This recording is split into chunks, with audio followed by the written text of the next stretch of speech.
Syukur dalam ilmu tasawuf merupakan ucapan atau sikap dan perbuatan terima kasih kepada Allah Subhanahu wa Ta'ala atas nikmat dan karunia yang diberikan. Nikmat yang diberikan Allah Subhanahu wa Ta'ala kepada manusia sangat banyak dan bentuknya bermacam-macam. Setiap hembusan nafas manusia dalam hidup tidak pernah lepas dari nikmat Allah Subhanahu wa Ta'ala.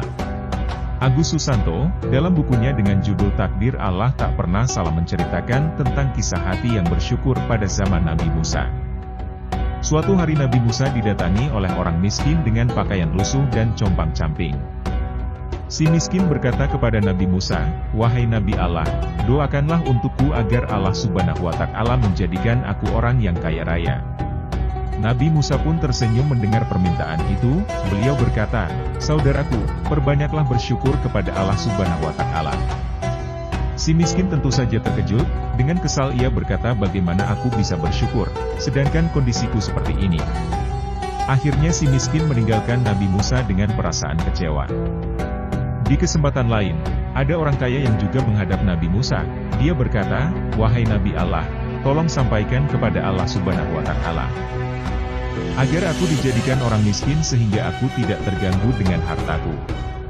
Nabi Musa pun tersenyum, lalu berkata, "Wahai saudaraku, mulai saat ini berhentilah bersyukur kepada Allah Subhanahu wa Ta'ala." Mendengar jawaban Nabi, orang kaya itu berkata, "Wahai Nabi Allah, bagaimana mungkin aku tidak bersyukur kepada Allah Subhanahu wa Ta'ala dengan semua karunia-Nya yang dilimpahkan kepadaku? Allah Subhanahu wa Ta'ala telah memberikan aku mata yang dengannya aku dapat melihat, memberiku telinga yang dengannya aku dapat mendengar. Allah Subhanahu wa Ta'ala juga telah menganugerahkan aku tangan yang dengannya aku dapat bekerja dan telah memberikan aku kaki yang dengannya aku dapat berjalan." Singkat cerita, setelah kejadian itu, terjadi perubahan mencolok kepada keduanya. Si miskin yang tidak mau bersyukur semakin miskin dan si kaya menjadi semakin kaya dan hidup bahagia karena selalu bersyukur kepada Allah.